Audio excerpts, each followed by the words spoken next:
Are you just a movie maker that knows how to write good plots and film appropriate scenes, but can't really put together a fabulous movie trailer? Say no more, because I, Biscuit Gravy, the teacher, will show you step by step how to put together a good movie trailer. What's going on, guys? It's your boy Biscuit Gravy here, and what you want to do first in making your trailer is to decide the genre of your movie. Say your movie is a comedy, just add some jokes. Either you or the marketing televisor love, or maybe your movie is a musical. Just add some songs here and there, so that way the public will know what type of movie you're releasing. Yeah, that sounds really easy to do. Now, this is very important, okay? Whenever you make a gory horror movie, do not, and I mean do not, leave bloody flesh scenes in your official trailer. The reason I say that is because there is a very high chance that your televisor will either reject your project or he approves your trailer, but there will be families possibly eating dinner viewing your trailer on their television, and they see the gore, so not only would they sue you for their loss of appetite, but you're going to receive a mediocre attendance total on the day your movie is shown in theaters. However, not all horror movies are just gore. So what you can do is leave scenes of a killer chasing his prey or a ghost randomly stealing stuff out of nowhere. Sure, that is creepy, but the fans will love it and come to a theater to watch your film. The next step is pretty basic but crucial. All movie trailers that are televised must be approved for all ages. It's super simple because a lot of restricted movies do it. But if you fail to cut scenes that involve nudity, profanity, or violence, you're going to receive the same result as you did if you leave gore in your trailer, which would end up being a god-awful attendance total. But if you make your trailer friendly enough that even kids might consider an idea of seeing your movie, even if it is restricted, you are on the road to success, my fellow students. But you need to hear these last few steps. And one of those last few steps is to mention your stars that may hook their fan base. An example, Pixar's first animated film, Toy Story, featured Tom Hanks. Don't believe me? Look it up on IMDb. Link is in the description. Another example will be The Bucket List. Featured Academy Award winners Jack Nicholson, Morgan Freeman, and famous for a game show known as Let's Make a Deal, Jonathan Mangum.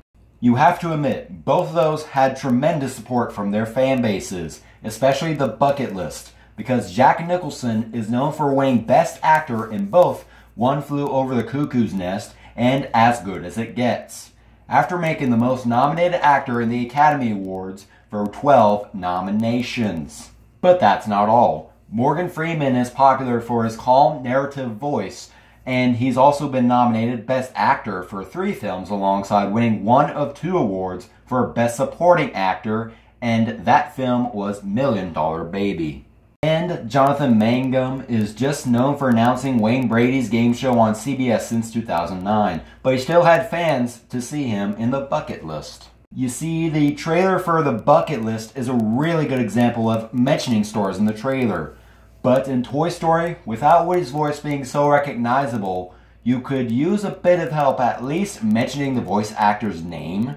But don't spam the stars' names like the trailer for Grease did, because it can be quite annoying.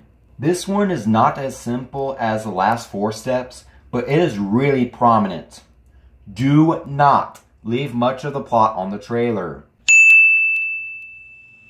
The reason for this is because not only will you receive a good crowd, but you want an anxiously excited crowd because they know their star is in it, they know the genre of the movie, but they don't really know what's going to come to them, which is good because you're leaving them a surprise. Now say you do leave the entire plot on the trailer. You pretty much spoil the public right there because they know each and every move on what's going to happen, leaving you with a really mellow crowd. Let me give you an example of a trailer that left too much of the idea. The Super Mario Logan movie teaser trailer. I'll leave a link in the description for the whole thing, but here's what Logan made the mistake. Oh no! She's escaped!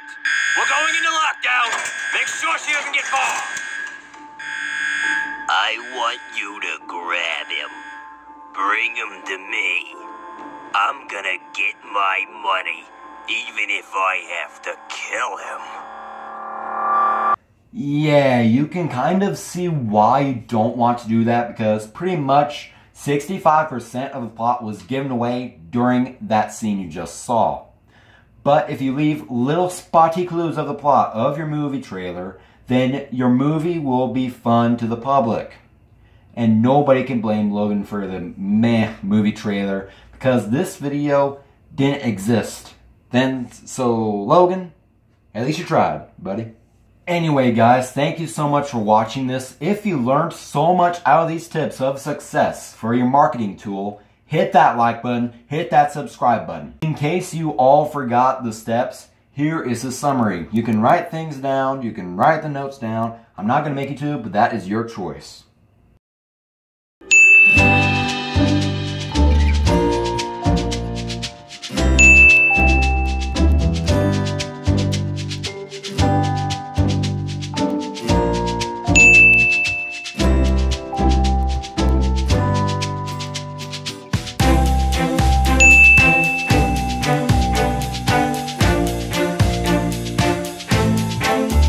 Also, you don't have to do it, but this is my personal suggestion. But finish filming your entire movie first, then cut it up to a trailer. So that way it can be much easier to do the 4 steps I gave you. And make sure to check out D4 Darius on his How to Make a Movie Trailer video. I'll paste a link in the description because about 70 or 80% of my tips are his tips. So I hand the credits to him. And until then, I will see you guys around. Like a hop, like a bunny, poop my pants, and now it's running. I go, you think that's funny? I stuff my diaper with all my money.